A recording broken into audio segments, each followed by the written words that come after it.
संबंध एक सहारा होता है जीवन का, और संबंधी वो होते हैं जिनसे आवश्यकता पड़ने पर सहायता मांगी जा सके, जिन पर विश्वास किया जा सके कि बुरे समय में वो हमारे काम आएंगे।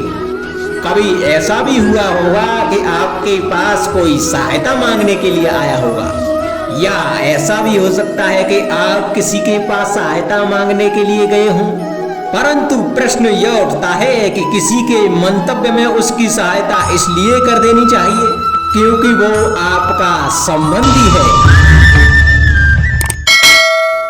अब आप कहेंगे कि ये कैसा प्रश्न हुआ? तनिक सोचिए, एक अस्त्र बनाने वाला जब अस्त्र बनाता है तो ये अस्त्र किसको देना है, ये अधिकार उसी के पास होता है। वो चाहे तो ये अस्त्र किसी को भी दे सकता है, वो एक सैनिक को भी दे सकता है या एक डाकू को भी, और यही अस्त्र दो भिन्न काम कर सकते हैं। यदि डाकू के हाथ में आ गए तो वह इनका भय दिखाकर लोगों को लूटेगा, निरपराधों का रक्त बहाएगा, अर्थात सहायता करने वाले की भी अवस्था कुछ ऐसी ही होती है। इसलिए किसी की सहायता करने से पूर्व ये विचार कर लेना आवश्यक है कि किसे क्या, कब और कितनी सहायता देनी चाहिए कि उसका दुरुपयोग ना हो।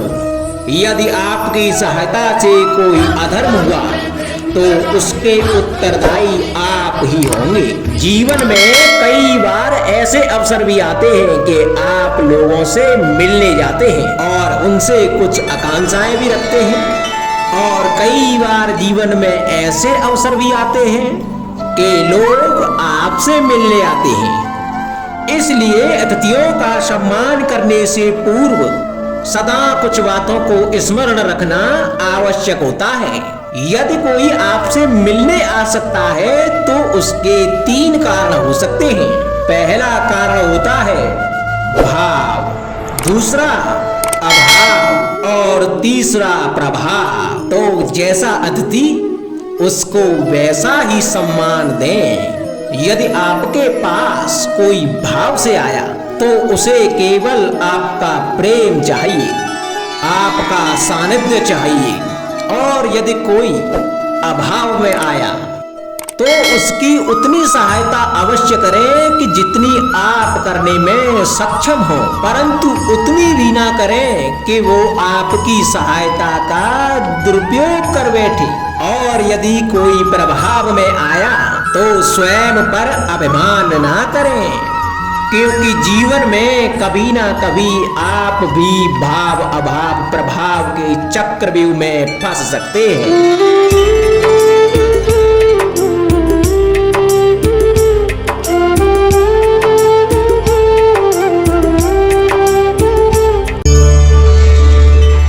कभी आप ब्रह्म मुहूर्त में जगे हैं?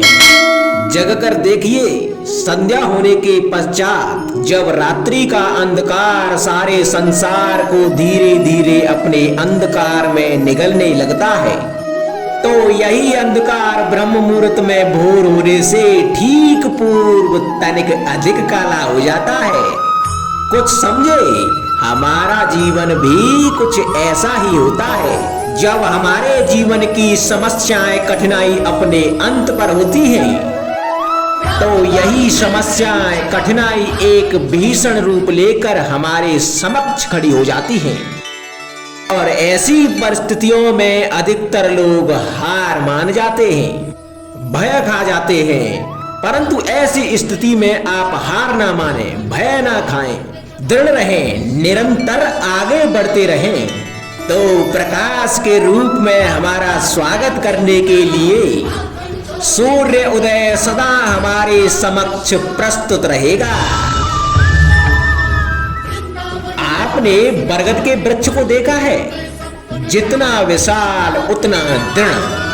पतझड़ में वो सूख जाते हैं परंतु दुर्बल नहीं होते, टूट कर गिरते नहीं।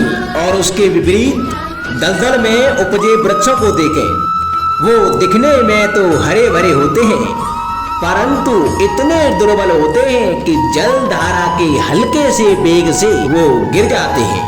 परंतु ऐसा क्यों होता है? इसका कारण है जड़ें। जिसकी जड़ें दृढ़ भूमि में है वो हर चक्रवात, हर अफवाह को सह लेता है। जो दलदल में है वो स्वयं की जड़ों को दुर्बल बना लेता है। कुछ ऐसा ही मनुष्य भी होता है जो अधर्म, कुकर्म, असत्य की धरा पर उपजा है। वो कठिन समय की एक मार भी नहीं सह पाता।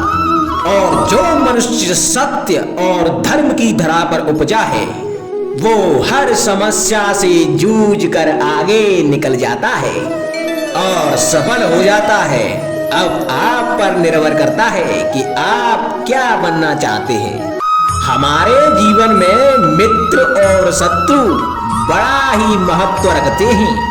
यदि गंभीरता से सोचा जाए तो ऐसा कोई क्षण नहीं जब हम अपने मित्रों के बारे में ना सोचते हों या फिर शत्रुओं के बारे में। हमारा हर कार्य या तो हमारे मित्रों के हित के लिए होता है या फिर हमारे शत्रुओं के अहित के लिए।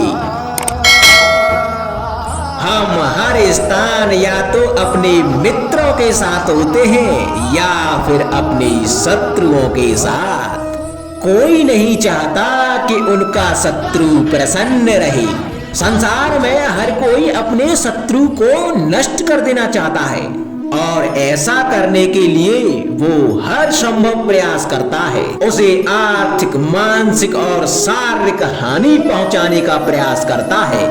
और यदि मैं आपको आज ऐसा मंत्र सिखाऊं जिससे आप अपने शत्रु को सदा के लिए नष्ट कर दे तो, और वो मंत्र है शत्रु को मित्र बनाना।